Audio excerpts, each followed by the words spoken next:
আমরা রাস্তায় থাকবো, পিছনে থাকবে লাখো হিন্দু ভক্ত জনতা। পারলে আটকে নিন, ক্ষমতা থাকে আটকে নিন। হিন্দুস্তান মে হিন্দুই রাজ করেগা। হিন্দুস্তানে হিন্দুরা রাজত্ব করবে তো স্বাভাবিক জিনিস। হিন্দুস্তান নামটা কি করে? মুখ্যমন্ত্রী তো মমতা ব্যানার্জি বলে নাম।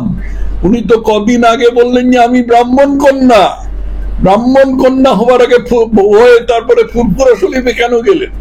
সব দিক সামলাবার জন্য? সব দিক সামলানো যায় না। রাজীব গান্ধী এই জিনিস চেষ্টা করেছিলেন এবং চেষ্টা করে একেবারে নাকের জলে চোখের জলে হয়েছিলেন। রাজীব গান্ধী যে রামলালার মন্দিরের দরজাটা খুলে দিয়েছিলেন, তাতে উনি মনে করেছিলেন যে উনি দুকুল সামলাবেন, মুসলমানের ভোটও পাবেন, হিন্দুরও ভোটও পাবেন। কিন্তু ফল হয়েছিল উল্টো। মমতা ব্যানার্জিরও তাই হবে। তমলুক নন্দকুমার সহ বিচ্ছিন্নভাবে গোটা রাজ্যে যে ঘটনা ঘটেছে, একই ঘটনা রামনবমীতে পুলিশ এবং মুখ্যমন্ত্রী ঘটাতে পারেন। শুভেন্দু যা করছে ঠিকই করছে বলে আমার মনে হয়। উনি বরঞ্চ মুসলমান নিয়েই থাকুন, ব্রাহ্মণ কন্যা টন্যা বলার কোনো দরকার নেই।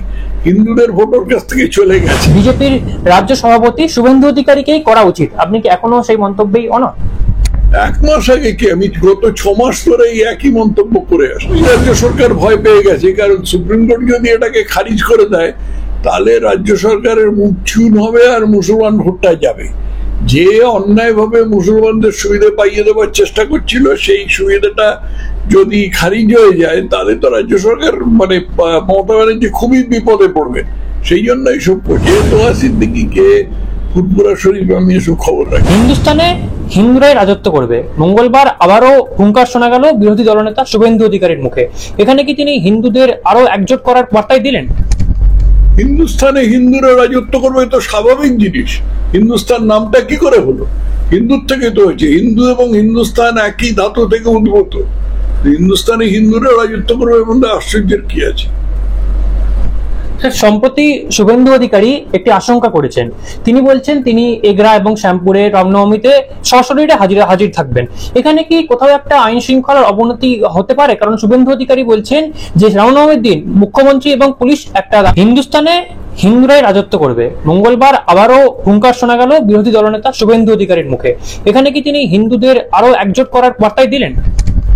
হিন্দুস্তানে হিন্দুরা রাজত্ব করবে তো স্বাভাবিক জিনিস। হিন্দুস্তান নামটা কি করে হলো? হিন্দুর থেকে তো হয়েছে। হিন্দু এবং হিন্দুস্তান একই ধাতু থেকে উদ্ভূত। হিন্দুস্তানে হিন্দুরা রাজত্ব করবে এর মধ্যে আশ্চর্যের কি আছে? সম্প্রতি শুভেন্দু অধিকারী একটি আশঙ্কা করেছেন। তিনি বলছেন তিনি এগরা এবং শ্যামপুরে রামনবমীতে সশরীরে হাজির থাকবেন। এখানে কি কোথাও একটা আইন শৃঙ্খলার অবনতি হতে পারে? কারণ শুভেন্দু অধিকারী বলছেন যে রামনবমীর দিন মুখ্যমন্ত্রী এবং পুলিশ একটা দাঙ্গা লাগানোর চেষ্টা করতে পারে। এরকম খবর আমিও শুনেছি। এগুলো তো আপাতত জনশ্রুতি স্তরেই আছে। শুভেন্দু আরো ভালো জানতে পারে। অতএব শুভেন্দু যা করছে ঠিকই করছে বলে আমার মনে হয়। যেরকমটা বিগত কয়েকদিন দেখা যাচ্ছে, জিহাদিরা যেভাবে মন্দির আক্রমণ করছে। আগের বছরও কিন্তু আমরা দেখেছিলাম যে রেজিনগর থেকে শুরু করে বেলডাঙ্গা বিভিন্ন জায়গায় আইন শৃঙ্খলার অবনতি হয়েছিল। এবারও কি একটা সেই আশঙ্কা করছেন আপনারা? দেখো, এগুলো তো আমি বলতে পারবো না। এই সব খবরগুলো পুলিশের কাছে থাকে, আর যারা সক্রিয় রাজনীতির মধ্যে থাকেন তারা এই খবরগুলো পান, তারাই বলতে পারবেন। আমি তো এখন সক্রিয় রাজনীতিতে নেই। আপনি এক মাস আগে একটা মন্তব্য করেছিলেন যে বিজেপির রাজ্য সভাপতি শুভেন্দু অধিকারীকেই করা উচিত, আপনি কি এখনো সেই মন্তব্যেই অনড়? এক মাস আগে কি আমি গত 6 মাস ধরে একই মন্তব্য করে আসছি। আমি আমার নিজের বক্তব্য থেকে সাধারণত নড়ি না। সম্প্রতি শুভেন্দু অধিকারী মন্তব্য করছেন যে ভবানীপুরে তিনি প্রথমে দাঁড়ানোর কথা বলেছিলেন, কিন্তু গতকাল বা কিছুদিন আগে তিনি বলছেন যে বিজেপির কোন প্রার্থীকে তিনি ভবানীপুরে দাঁড় করাবেন এবং তিনি মমতা বন্দ্যোপাধ্যায়কে হারাবেন। তিনি কি কোথাও ভবানীপুরে না দাঁড়ানোর একটা বার্তা দিলেন? তা আমি জানি না, আমি শুনিনি যে উনি ভবানীপুরে দাঁড়াবেন না। কোথায় দাঁড়াবেন সে ঠিক করতে এখনো প্রচুর সময় আছে। পরে দেখা যাবে পরিস্থিতি যেরকম দাঁড়াবে সেরকম ভাবে উনি সিদ্ধান্ত নেবেন বা দল সিদ্ধান্ত নেবে। সম্প্রতি ওবিসি সার্টিফিকেট বাতিলের একটি মামলা, সেটি সুপ্রিম কোর্টে উঠেছিল। রাজ্যের আইনজীবী কপিল সিব্বল তিনি 3 মাস সময় চেয়ে নিয়েছেন সুপ্রিম কোর্টের থেকে। এখানে কি কোথাও ওবিসি সার্টিফিকেট গ্রাহকদের ছেলে মেয়েদের চাকরির ভবিষ্যৎ বা তাদের ভবিষ্যৎ কি এটা অন্ধকারের দিকে চলে গেল? ওবিসি সার্টিফিকেট গুলো তো দেয়া হয়েছিল মুসলমানদের সুবিধা পাইয়ে দেওয়ার জন্য। সেটার বিরুদ্ধে যে মামলা হয়েছিল সেটা হাইকোর্টে রাজ্য সরকার হেরে গিয়েছিল। হেরে গিয়ে সেই স্টেটাকে ভেকেট করবার জন্য তারা সুপ্রিম কোর্টে গিয়েছিল। সুপ্রিম কোর্ট থেকে কোনো সিদ্ধান্ত নেবার আগেই রাজ্য সরকার ভয় পেয়ে আবার বলেছে না না, এটা এখনই দরকার নেই, কিছু 3 মাস সময় নিয়ে আমরা কিছু করব।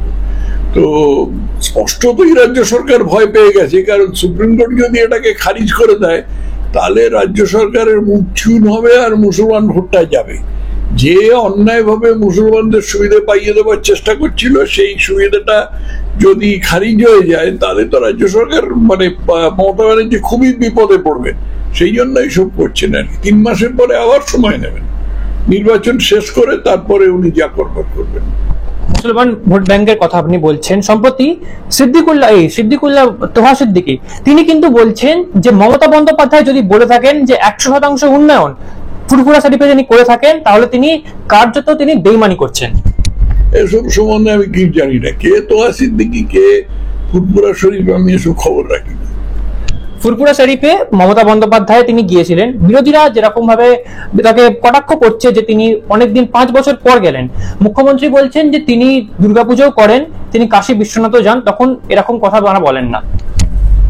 মুখ্যমন্ত্রী তো মমতা ব্যানার্জি বলে নাম, উনি তো কদিন আগে বললেন যে আমি ব্রাহ্মণ কন্যা। ব্রাহ্মণ কন্যা হবার আগে হয়ে তারপরে ফুরফুরা শরীফে কেন গেলেন? সব দিক সামলাবার জন্য? সব দিক সামলানো যায় না। রাজীব গান্ধী এই জিনিস চেষ্টা করেছিলেন এবং চেষ্টা করে একেবারে নাকের জলে চোখের জলে হয়েছিলেন। রাজীব গান্ধী যে রামলালার মন্দিরের দরজাটা খুলে দিয়েছিলেন তাতে উনি মনে করেছিলেন যে উনি দুকুল সামলাবেন, মুসলমানের ভোটও পাবেন, হিন্দুরও ভোটও পাবেন, কিন্তু ফল হয়েছিল উল্টো। মমতা ব্যানার্জিরও তাই হবে। উনি বরঞ্চ মুসলমান নিয়েই থাকুন, ব্রাহ্মণ কন্যা টন্যা বলার কোনো দরকার নেই, হিন্দুদের ভোটের কাছ থেকে চলে গেছে।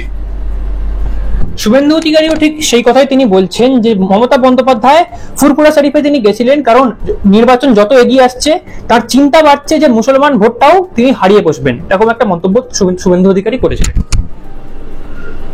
শুভেন্দু অধিকারী যা বলেছে ঠিকই বলেছে, তার উপরে আমার আর কোনো মন্তব্য কিছু নেই।